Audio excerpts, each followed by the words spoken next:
New tonight at 9 o'clock, Ken Feinberg is apparently changing his policy on claims eligibility. Feinberg was in Pensacola today for a private meeting with area leaders. The BP claims administrator has been getting a lot of criticism lately over the claims process. Last week, a federal judge ordered Feinberg to stop telling claimants that he is independent of BP and that, in fact, he is working on BP's behalf. Also last week, the Justice Department sent Feinberg a letter telling him to start paying more claims and to speed up the process. Fox News reporter Libby Amos joining us live in Orange Beach. Libby, you spoke with Orange Beach Mayor Tony Kinnan right after that meeting with Feinberg. Sounds like something positive came out of it.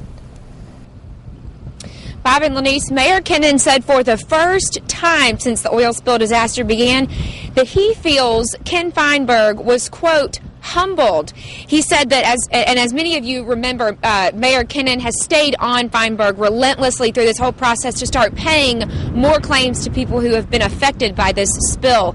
Mayor Kinnan said during the hour-and-a-half-long meeting with Feinberg, he and other elected officials talked specifics.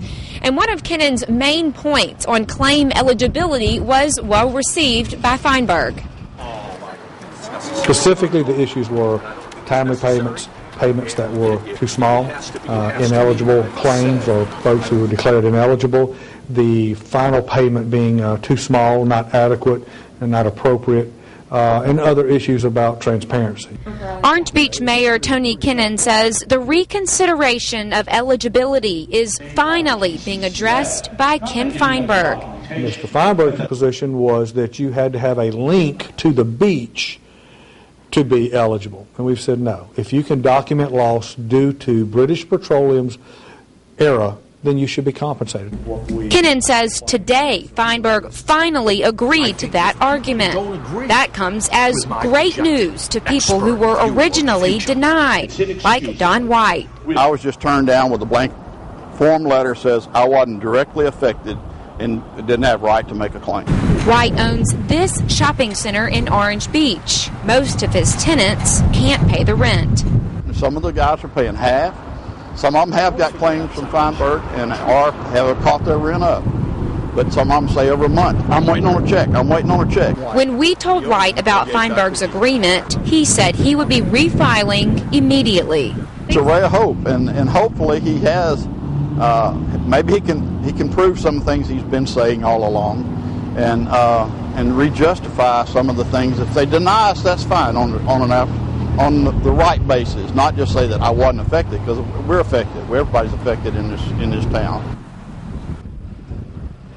Kinnan was quick to say that the reconsideration of claims can only be considered a real victory if Feinberg sticks to his promise. Kinnan encouraged everyone who was originally denied their claim and who can show a documented loss to refile immediately. Kinnan also said that Feinberg promised to get more adjusters working on the ground and out in the field, one-on-one with claimants. Overall, Kinnan said he felt good about the meeting today because he felt Feinberg was getting the same message from Florida that people in Alabama have been sending him all along. But Kinnan was quick to say that his faith in Feinberg will not rise until the checks start coming. Reporting live in Orange Beach, I'm Libby Amos for Fox 10 News. All right, Libby, I think that business owner there summed it up perfectly. Finally, a ray of hope.